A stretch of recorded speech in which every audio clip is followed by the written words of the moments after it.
Howdy, Space Rangers, Captain Phoenix here, and I love Minecraft. It is one of my favorite games of all time. Even though I don't play it much these days, I have spent countless hours on it, Minecraft Story Mode, and Minecraft YouTube. I love watching Minecraft YouTubers having fun in my free time. Suffice to say, I'm a pretty big Minecraft fan. So, you can imagine my anticipation and excitement when I heard that we were gonna get a theatrical Minecraft movie. I mean, I love the game, and I love movies. It was a match made in heaven.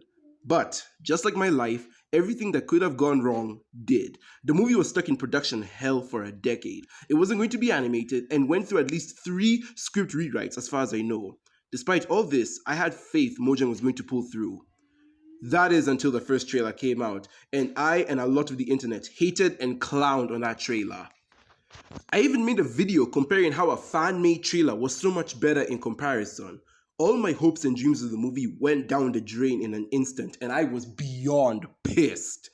As more trailers came out, the fanbase slowly started warming up to the movie, and even began making memes about it in good faith. Those things work, right? Absolutely.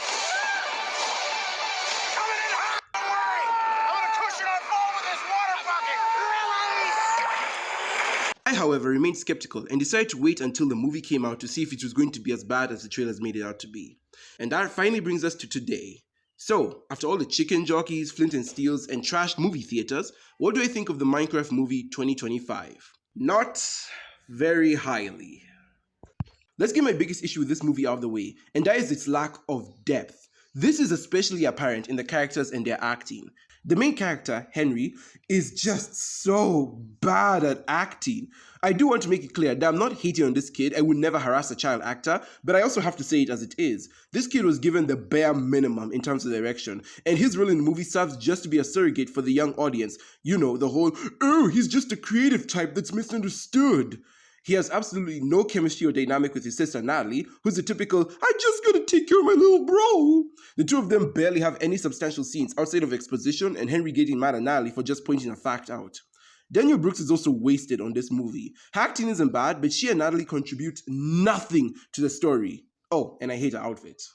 Jason Momoa and Jack Black hard carry this movie, and they do it by playing to the tone. And while Jason plays the comedic aspect of his character well, Jack Black takes it too far. He does the overacting shtick that he's gotten used to in the past couple of years and cranks it up to 11. He overpronounces every single Minecraft item or mechanic and breaks into song about the dumbest thing. The Lava Chicken song was alright, but his songs about Dennis were just unnecessary. I don't know, I wasn't a fan of him, but I also acknowledge that this is affected by my own preconceived notions of what Steve's character should be, so I don't want to dwell on this too much. Anyway, I would have been fine with these simple characters if they were at least interesting, but we don't get that. We barely even get arcs. Steve's lesson is that creativity can be applied to the real world, and he just becomes part of society again, barely doing anything for the real world or applying his creativity other than singing at a local arcade. Jason's lesson is that he has to learn to open up to people, stop being self-centered, and find friendships, but that doesn't fully line up with his storyline. Like, yeah, he is lonely in the storyline, they do address that, but like, his main problem is that he's in debt because he refuses to grow up and spends his money on crazy things. And the movie ends with his store finally doing well, despite us never finding out how he did that, aside from the video game they made based on the Minecraft world, which obviously took time to make and gain traction, so I still don't see how he got out of debt that easily. This movie is so generic and by the numbers that it pains me. Every cliche you can think of is in here. We have the outcast kid, the wacky series of events that leads to our real world main characters getting trapped in the fantasy world, long exposition scenes, the liar reveal. Hell, they even end things off with a dance party. That's right, even in the year of our Lord 2025, we still have ending dance sequences in kids' movies. The reason this is so insulting to me is because the game is based off Minecraft, the most creative and biggest selling game of all time. This is a sandbox in which you can do literally anything you want. The only, and I repeat, only limit is your imagination. So imagine how lame it is that arguably the most creative game ever gets a movie adaptation that's so creatively bankrupt and sterile. There is not a single original thought or idea put in this thing. And this hurts even deeper when you realize that they could have gone bigger with the concepts if they just made it animated. When I say Minecraft is creative, I mean it. Look at all these cool animations and SMPs that the community were able to make on their own with a fraction of the movie's budget. I used to rule the world. instructions would load when I gave the word. Now every night I go stowaway, hide from the mobs I used to slay.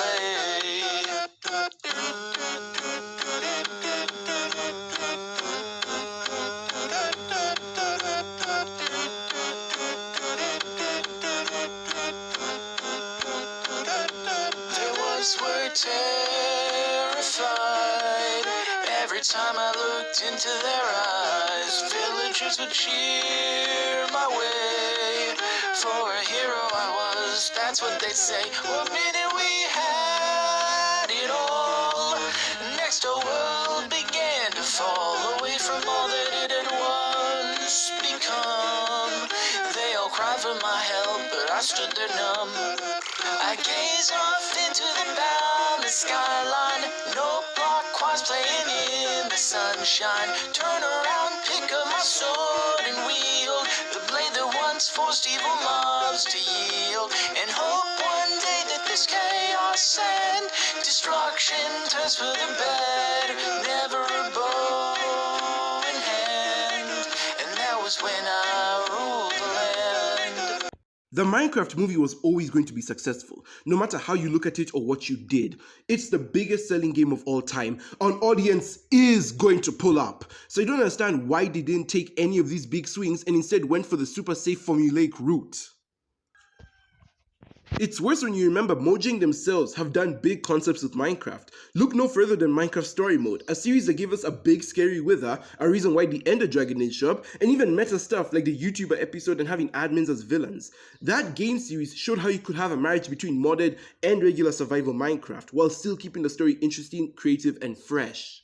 Minecraft thrives on animation, always has. So, you might be wondering, why didn't they make the movie animated? Well, apparently, according to the director, he didn't want to compete with the animations that have populated the internet. He wanted to do something never done before, which is a BS excuse since no fan creation, no matter how good, would look as good or have as much backing it up as an official feature-length animated film. Also, that excuse falls on deaf ears personally, cause this exists.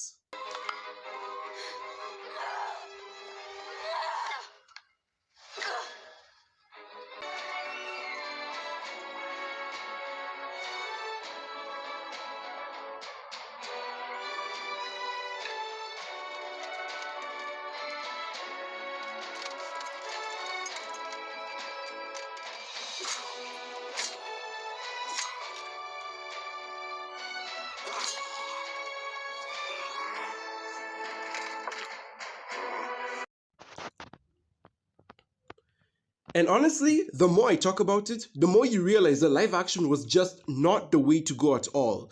Just look at the overworld. Sure, it looks colorful and kind of looks like Minecraft because it's blocky, I guess, but it also looks hella confined. I appreciate the fact that the crew built a good chunk of the sets by hand, but it's also painfully obvious what is real and what is a green screen in the background. The green screen is especially obvious in scenes where the characters are running or facing directly at the camera. I understand that the whole movie basically had to be CG from the ground up, so not everything can look great, but there's just some parts that look really cheap. It also doesn't help that aside from Steve, none of the main characters ever go to the nether. Hell, we don't even explore other biomes of the overworld aside from the generic meadows, bamboo jungle, and dark oak forest with the woodland mansion. The mobs also don't look that great. Most of them range from uncanny like the villagers to very off like the piglins. I even noticed that some of the animation was janky like the village scene where it looked like none of the villagers, especially the background ones, made contact with the ground. And that's my main issue with this movie's medium. If you're going to go through all this trouble of having the movie be 80% CGI, and not amazing CGI mind you, just to have said effects look as real as possible, then why even bother making it live action? This is the same problem I have with the live action remakes. Why make something live action if most of its elements were tailored for, or at least work best in animation specifically? Seriously, why was this movie an isekai? Why not just have a story already set in the Minecraft world? If the movie started off being an animated project, all these limitations would be gone. Okay, after all that complaining, was there anything I liked about it? Well, yes, there are a few things I liked without much drawback. I liked that they represented just how hard/scary the first night in Minecraft can be, and it wasn't short, it was a full-on sequence. Absolutely perfect. I liked the little YouTuber cameos, especially Dan TDM and Technoblade, though I do wish they gave them some actual speaking roles. However, all those points are removed because we didn't get so much as a single Captain Sparkles reference. Absolutely disrespectful. I also don't mind the non-canon recipes and mechanics in the movie, as the director has explicitly stated this movie is a modded version of Minecraft. Plus, it makes sense that if you're going to tell your own Minecraft story with your own creative flair, there would be something you'd make up for it that isn't in the game, so it would be kind of wrong for me to critique that. The Surfer Pig was funny, along with the Nitwit x Jennifer Coolidge plotline, especially when we go to the credits. Oh, and this joke actually had me laugh for a minute straight. Do not follow this orb, even if you're a struggling business owner and need a ton of cash fast because there's loads of treasure down here. This movie is so dumb. Though I think that highlights another problem I have with this movie, in that I don't think it's funny. The entire movie is satire, but it commits a sin on itself by being really weak satire. While I would have preferred a high fantasy adventure, I also don't mind a purely comedic Minecraft movie. Jokes and memes have always been a part of the IP's brand since the beginning, so making a funny movie aimed at kids fits, but I honestly did not laugh at a lot of the material they gave me. It should have been funnier. The whole thing comes off as a pale imitation of the Lego movie. A movie, by the way, that's 11 years old and yet is way more funny, creative, and respectful to its brand than this one. It also feels like a pale imitation of the 2017 Jumanji movie, which, weirdly enough, felt like it had a bigger respect for video games than this movie. But hey, what do I know about humor, right? I'm clearly in the minority. This movie's marketing and box office returns were hard carried by little kids and the memers who took jokes too far. Looking at you, live chicken guy. Minecraft is a game that means a lot to me. It has helped me through some traumatic periods of my life, and even instilled the importance of hard work and saving into a little kid. It is a game that is dependent on how creative you are and how much fun you can have with the tools you're given. It's not always easy, but unlike real life, you can change the difficulty to your own setting and pace. So, when I hear that the biggest game of all time is getting an adaptation of any sort, I expect that adaptation to be treated with the utmost respect for the brand. The Minecraft movie is not that. It trails the line between so good it's bad and just funny bad. I'd barely call it a fun popcorn time killer. It has absolutely no depth to it whatsoever. The characters are all shallow, the acting is more misses than hits, the actual Minecraft world looks cheap in some places, and when all is said and done, it proves itself to be nothing more than the most surface level generic kids movie I've seen in recent years. This movie is sauceless. 4 out of 10. And that is why I have been and will forever call it the Minecraft movie instead of a Minecraft movie. I don't care what the director says about this being one of many adventures in the Minecraft multiverse or whatever. This will forever be the definitive Minecraft movie. This will always be the brand's first theatrical experience. This is the definitive adventure Mojang decided to tell. This is the movie that people will think of in 10, 20, or hell, even 50 years when you ask them about Minecraft's movie. This is forever part of the game's legacy, hence the. And wow, what a legacy to leave behind, huh?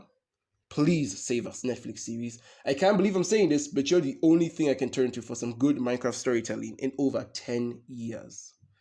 Anyways, guys, that's going to be all from me today. Tell me, what do you guys think of the Minecraft movie? Was it dumb fun or a complete fumble of a golden goose? Am I too hard on it or did I pull the words right out of your mouth? What did you like about it? Let me know down in the comments below. And as always, let's have a discussion. Thank you guys so very much for watching. Be sure to like if you like, subscribe if you haven't already, hit that notification bell to be part of the team, leave a comment down below, slap a cow, and with that, I will see you in another universe.